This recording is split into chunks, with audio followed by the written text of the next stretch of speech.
ശിവഭഗവാനെ, ശാന്തത ഒരു സ്വാഭാവിക അവസ്ഥയാണെന്ന് നിങ്ങൾ പറഞ്ഞു. വികാരങ്ങളെ അകലത്തിൽ നിന്ന് കാണുമ്പോൾ മനസ്സ് സ്വയം നിശ്ചലമാകുന്നുവെന്ന് പറഞ്ഞു. അത് എങ്ങനെ അനുഭവിക്കാം? ആ ശാന്തതയിലേക്ക് എത്താനുള്ള ആദ്യ മാർഗം എന്താണ്?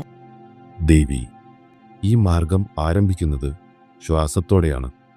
ശ്വാസം ശരീരത്തിൻ്റെയും ബോധത്തിൻ്റെയും ഇടയിലെ പാലമാണ്. നീ ശ്വാസത്തെ നിയന്ത്രിക്കേണ്ട, മാറ്റേണ്ട, വേഗത്തിലാക്കേണ്ട, സാവധാനം ആക്കേണ്ട. ശ്വാസം സ്വാഭാവികമായി നടക്കട്ടെ. ശ്വാസം ഉള്ളിലേക്ക് വരുന്നു, പിന്നെ ഒരു ചെറിയ നിമിഷം ശ്വാസം പുറത്തേക്ക് പോകുന്നു, പിന്നെ വീണ്ടും ഒരു ചെറിയ നിമിഷം. ആ നിമിഷം ശ്വാസം ഉള്ളിലുമല്ല പുറത്തുമല്ല, അവിടെയാണ് ശാന്തത. ദേവി, നിന്റെ ജോലി ശ്വാസത്തെ നിരീക്ഷിക്കുകയാണ്. ശ്വാസം ഉള്ളിലേക്ക് വരുമ്പോൾ അറിയുക, ശ്വാസം പുറത്തേക്ക് പോകുമ്പോൾ അറിയുക. അത് തിരിഞ്ഞു മാറുന്ന ആ ചെറിയ ഇടവേളയിൽ ഒന്നും ചെയ്യാതെയിരിക്കുക.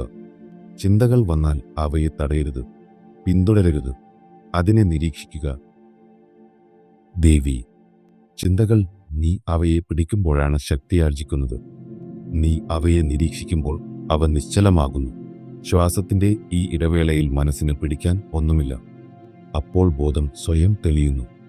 ദേവി, ശാന്തത ശബ്ദമില്ലായ്മയല്ല. ശാന്തത അശാന്തതയുടെ അഭാവമാണ്. ഈ നിമിഷത്തിൽ നിനക്ക് ഒന്നും നേടാനില്ല, ഒന്നും നഷ്ടപ്പെടാനില്ല. അവിടെയാണ് നീയായിരിക്കുന്നത്. ഇപ്പോൾ ശ്വാസം ശ്രദ്ധിക്കുക.